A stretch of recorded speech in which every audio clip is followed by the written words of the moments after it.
Linawin muna natin ang ibig sabihin ng purchasing at procurement.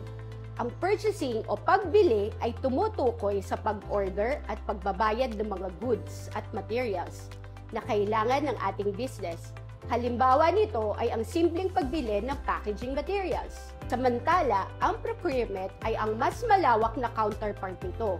Ito ang proseso na kinabibilangan ng paghahanap ng supplies, mula sa initial assessment of needs, sa paghanap at pagpili ng supplier, pagkuha ng quotes, pag-negotiate ng kontrata, hanggang sa pag-trace ng delivery at pagsusuri ng performance. Magkaiba ang focus ng dalawang ito.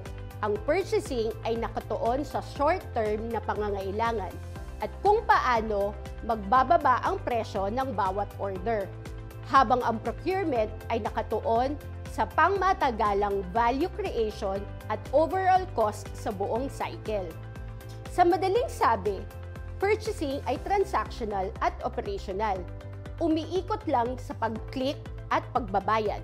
Samantalang ang procurement ay strategic, kasama ang pagbuo ng matibay na relasyon sa supplier at pagpapatupad ng policies para sa maayos na supply chain. Sa business, hindi pwedeng ang basta-bastang pagbili. Ito ay pinaghahandaan at pinag-iisipan upang masiguro ang strategic planning para sa tuloy-tuloy na operasyon. Ang mahusay na purchasing and procurement systems para sa MSMEs ay tutulong sa pagbawas ng kabuuang gastos at maisasaayos ang kalidad ng supply ng negosyo.